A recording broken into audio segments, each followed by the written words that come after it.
Halo Sobat Bola Mania, kembali lagi di DRC Official. Ada kabar menarik nih mengenai, ini daftar 7 pemain resmi gabung PSM Makassar musim depan.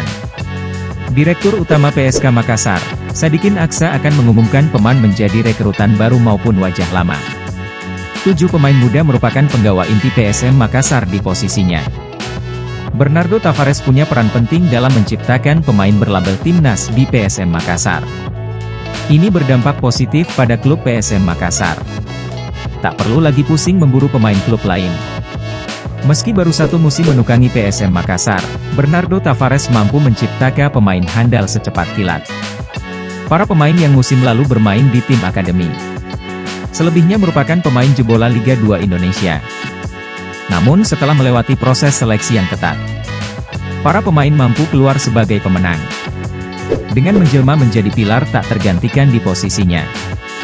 Bahkan beberapa pemain senior tersingkir setelah Bernardo dominan mempercayakan kepada pemain muda.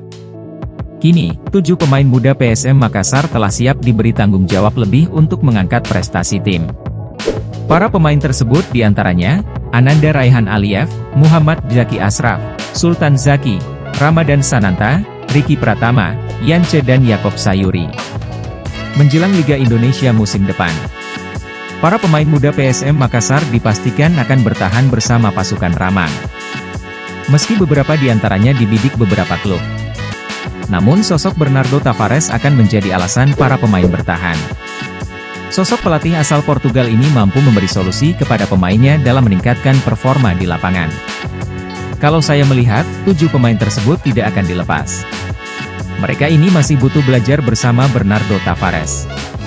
Belum tentu karir mereka akan sebaik saat ini kalau pindah ke tim lain, ungkap penggemar PSM Makassar, Mu Arman. Pengamat sepak bola Makassar sekaligus mantan pelatih PSM, Syamsuddin Umar mengatakan, pelatih tak akan melakukan perombakan secara besar-besaran. Pelatih pasti sudah antisipasi ini.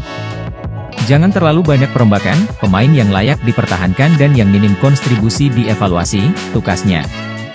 Nah itu dia Sobat Bola Mania untuk update kabar kali ini, bagaimana pendapat kalian Sobat? Tulis pendapat kalian di kolom komentar ya Sobat dan jangan lupa untuk like, comment, and subscribe.